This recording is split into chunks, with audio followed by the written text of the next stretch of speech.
What up, what up, what up? It's your man, Mr. Controversy. Did you miss me? Yes, we here at Super Bowl 52 Radio Row. Got my guy Miles, oh my bad, Rue over there.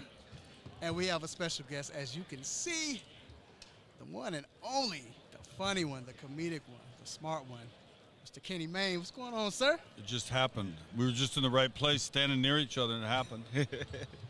That's how things usually happen, Kenny. So I grew up watching you on SportsCenter, but a lot of people don't know. Before SportsCenter, you were a quarterback of the Seattle Seahawks. Well, for about a day.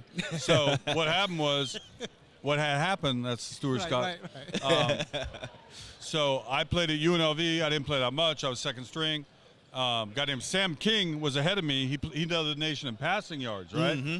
And he had a chance to go up, but he turned Seattle down. My coach said, hey, if you like Sam, you like this other guy. So I go up and throw, as a tryout. And people don't know, when those tryouts happen, it's not that organized. It's like, oh, so-and-so's here to work them out, run a 40 or whatever. Other one to see if I could throw. Steve Largent happened to be in there lifting weights or something. Yep. I'm like, oh, I'll throw to him. So he made me look good. I signed a contract, but then I failed the physical because I'd ruined my ankle the year before, which I still have trouble with. We also have a foundation now called Run Freely, and we give these devices like I wear to get people out of pain, get them moving again. So a bad thing turned into a good thing some years later. So, I'm going to get back to that. But you're here, you're doing something special for Caesar Sportsbooks. Can you explain what you're doing? Yeah. Well, Trey Wingo's over there to our right, and he and I have both been doing this for about a year and change. We're just, they call him an ambassador. They don't even give me a title. I just do my thing. But, I'll go to, Super Bowl is a good example, and do a few pieces like I used to do at ESPN, little comedy pieces, and then they use them as they use them, promotionally, helping the brand. I got two good ones I like. One's with Malcolm Butler, because I'm from Seattle, and he broke our heart, right? We got the ball at the 1. We're going to beat the Patriots. It's obvious we're going to win. Yep. We get picked off, and we're going to bring that back, tell that story, and the joke of it is more or less me trying to work through it, like the emotion. Atlanta knows about it. Yeah. 28-3. Sorry. Come on, Kenny.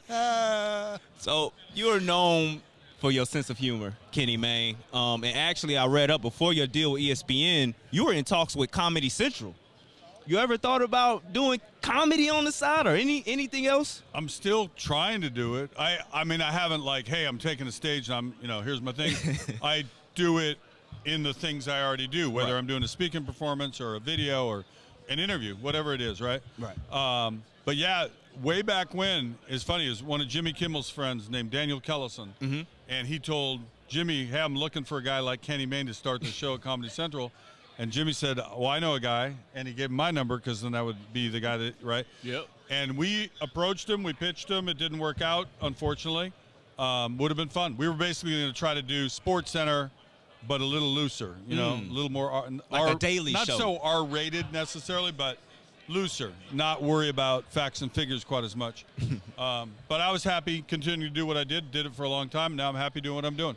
So, when you go back, and I'm not necessarily just trying to talk about, ESPN, but I'm just saying just what you do, think about somebody like Stuart Scott. Now, if you look at every other network, now you have people trying to be funny, trying to, whether it's dry humor or whatever, but they're trying to, implement that comedy in it. Do you feel like you're responsible for that? I'm the godfather of American television, and everybody should pay me. No, there's a bunch of funny people, but I agree sometimes people try too hard. Usually it's funny when you're not trying, just naturally, effortlessly, something comes to you in the moment. Right? I always say the thing that I ended up doing for my career is the same thing that had me sent out in the hall in 5th grade, right? Like, what's the most absurd thing I can say this minute to get a laugh, to, own the room?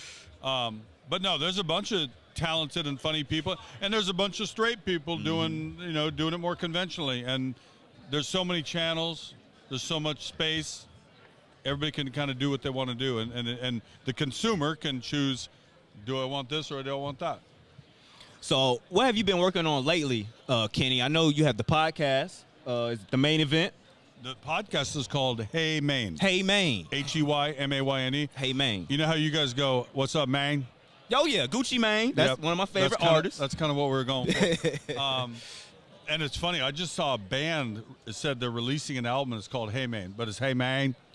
So my wife made that one up. I wanted to call it Kenny Mayne Talks to Famous People podcast.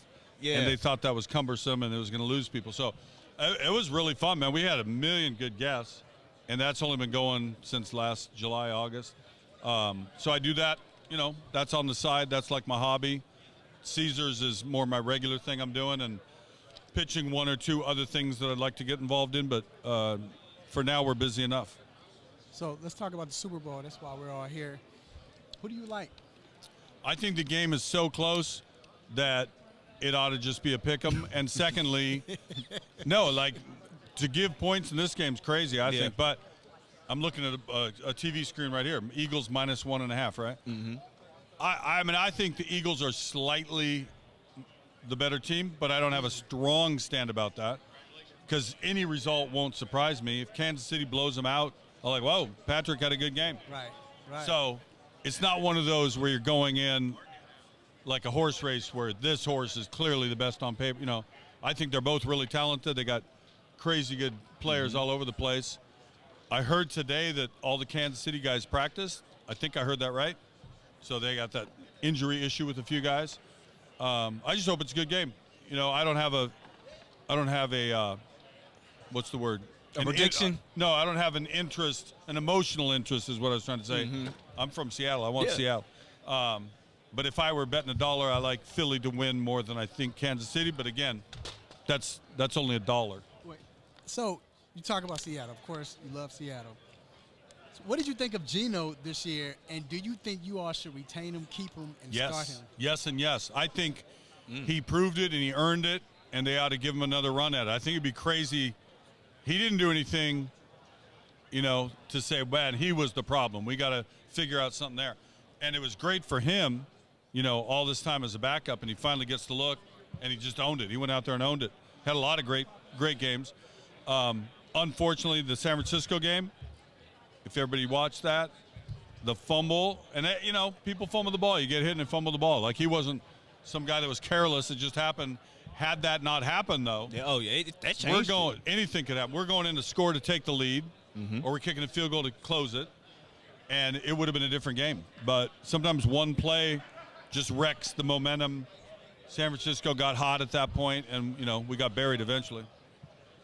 For anybody chasing their dream, wanting to become a broadcaster, do what you do, have done in your career, got any advice for them, Kenny? Be doing something. Like whatever. When I played junior college football before I played at UNLV, and I remember my coach at the JC in Wenatchee, Washington, little town in the middle of the state where you get your apples from, and he knew some of us thought we should have been Division I already, or we wanted to be, right? Mm-hmm. And he just said, whatever you're doing, make that your big time. So whether you're a dishwasher or a server or working construction, whatever the heck you're doing, even if that's not your dream, do that to the highest ability you have and put your energy into it. And then you still got to just go find other things to do to create, right? Like do one thing to pay the bills and do the other thing to chase your dream. And now with the internet, I mean, everybody can start their own thing today, right? You got all the different social media, you got the websites.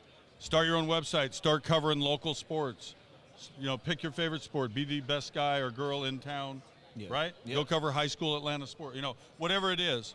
And you just build your resume from that. I would have to like cringe to look back at some of my stuff when I was, 20, 21. I was a public broadcasting reporter in Las Vegas for their weekly show. And I'm out there doing like hard-hitting, serious, thinking I'm 60 Minutes. It was terrible. And I was a terrible editor, so I had like, black space between it. Like it was bad. But you're always better on your second day than your first day. So in short, I would just always tell people, be doing something. Don't get lazy and you don't get that one job and you give up on it. You go figure out another one or create one. Well, all right. We have to let Kenny go. We know he have things to do, people to see. But we're glad you came by, man. Thanks for having me. Thanks for voting in Senator Warnock. All right. That's a wrap.